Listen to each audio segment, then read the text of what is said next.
cerrar el debate sin que se hayan expresado todas las voces que tienen críticas o sugerencias respecto de este proyecto de ley. Yo también tengo la flor de mi país calcada en la piel, pero es más importante lo que estamos debatiendo en este momento y creo que nos alcanzará perfectamente el tiempo para que el debate sea amplio y democrático, como le hemos dicho. Lo primero, al Pleno de la Asamblea Nacional y al país sobre todo, es expresar mi solidaridad y señalar un elemento sobre lo más importante que aconteció este fin de semana. La solidaridad es para todas las personas y familias que terminaron afectadas por la masacre carcelaria. Pero no solamente por eso, sino por la indolencia que antecedió y que acompañó esa masacre carcelaria. Pero también mi preocupación por el país, porque en este momento el país vive horas difíciles, momentos oscuros. Y no es por las hipótesis que haga un aventurero llamado vocero presidencial, porque desde el momento en que ese señor empieza a dar su opinión, es todo menos un vocero gubernamental. Lo es porque cada vez toma más fuerza en el Ecuador entero que estamos frente a un Estado fallido. Y eso debería preocuparnos seriamente a los miembros de esta Asamblea Nacional. A materia, presidente.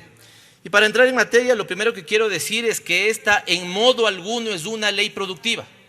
En modo alguno es una ley para reactivar la economía del país. Tanto así que las previsiones de crecimiento económico del gobierno, que están presentes en otro documento oficial, que es la proforma presupuestaria, hablan de que para el año 2022 tendríamos un crecimiento económico menor al que vamos a registrar en el 2021. ¿Se entienden entonces los propósitos de esta ley? No, no se entienden los propósitos de esta ley. Segundo, que me llama mucho la atención, y algunos asambleístas, incluso coidearios, tienen que, corregir al gobierno.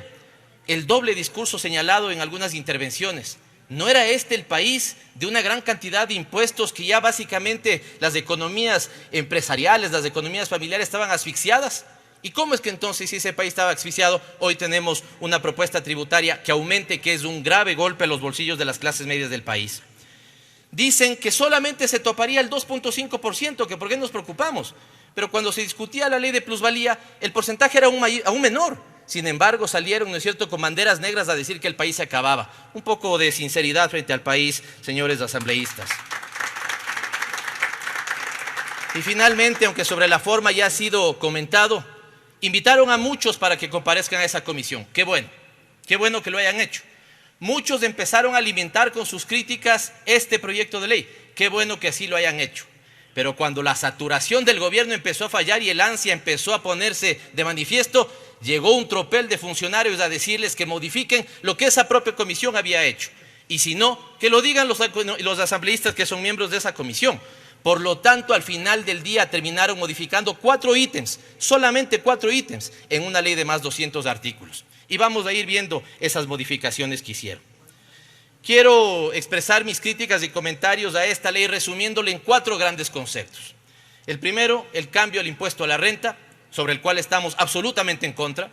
El segundo, una gran cantidad de artículos que develan o podrían suponer conflictos de interés, incluso de parte del proponente. El tercero, la eliminación de incentivos y fisuras fiscales, con lo único que al menos conceptualmente estoy de acuerdo con el gobierno. Y finalmente, plantear una discusión al Pleno sobre el tema de las contribuciones temporales. No es que simplemente estamos haciendo una modificación pequeña al impuesto a la renta. Estamos cambiando su concepto, los rangos que se cobran, porque hoy hay 9 rangos, ellos suben a 10 rangos, la tarifa, porque hoy es de máximo 35 y la están subiendo al 37, y el golpe más severo a las familias de clase media, que es el evidente tema de la eliminación de las deducciones. Me referiré al tema de las clases medias, que sí creo que hay un debate, pero les sugeriría enfrentar el debate de otra forma. Tengamos claro cómo se cambia el concepto. El día de hoy, una persona registra la totalidad de sus ingresos, a esos ingresos le elimina, le descuenta el gasto, las deducciones que pueden hacerse, que pueden llegar hasta cerca de $14.725, y el resultado final aplican la tabla del impuesto a la renta. Espero que quede claro. Lo que cambian es ahora, ¿no es cierto?, que a la totalidad de ingresos le aplican la tabla del impuesto a la renta ya modificada y más alta, y sobre eso se va a poder hacer un descuento. Es cierto, asambleístas, sobre todo el asambleísta Arias y asambleísta Andrade, que les escuché esto, es cierto. Ustedes cambiaron la posibilidad de que ese descuento no tenga como base 5.000, sino que la subieron a 10.000, es cierto. Pero no se burlen del país. Cuando estaba en 5.000, permitían que las deducciones sean del 25 o del 10%, es decir, de 1.000 o de 500. Y cuando subieron a 10.000, permiten que las deducciones sean sobre el 10% o el 5%, es decir, 1.000 o 500 dólares nuevamente. Por favor, díganle la verdad al país. Claro que subieron la base para poder descontarse, pero bajaron el porcentaje para hacer ese impuesto. Por lo tanto, estamos pasando en concreto, para que la gente nos entienda, a una familia de clase media que hoy puede descontarse cerca de 15.000 a que pueda descontarse máximo 1.000 dólares. Este es el efecto concreto. Pongamos un caso. Alguien que gana 2.500 dólares mensuales, con la ley vigente podría pagar 268 dólares al año, y esta misma persona debería pasar a pagar 1.207 dólares al año. ¿Este no es un golpe sobre las clases medias? Claro, ustedes dicen al final, nosotros también somos clases medias, nosotros somos las clases altas, ¿no es cierto? Tienen razón en una parte. Cuando el asambleísta Francisco Jiménez planteaba, digamos, que veamos a la economía o a la sociedad en realidad dividida en 10 segmentos, lo que se llaman deciles, es un buen elemento hacerlo así. Pero ahí hay un problema, porque entonces, ¿no es cierto?, lo que va a terminar pasando es que Lorenza termina en el mismo segmento que el presidente de la República. Pero si dividimos en 100, es decir, el análisis ya no se hace ni en quintiles, ni en deciles, sino en percentiles, lo que pasará es que poquísimos grupos económicos despuntan sobre el tema de la sociedad. Por lo tanto, esta ley no debería enfocarse en el 3.5%, en el 4%, debería enfocarse en el 1% más rico de la sociedad y sobre eso tener una contribución incluso más alta. ¿Qué está pasando con el impuesto a la renta a las pequeñas y microempresas? Le mintieron en campaña, le dijeron que iban a eliminar el 2% y lo que están cambiando es del RICE por el RIMPE. Y al final van a tener que pagar entre una tarifa del 1 hasta el 2%. El efecto es el mismo. Pero ¿saben qué? Con un agregado en el concepto que es absolutamente perjudicial para los sectores y las economías pequeñas y medianas.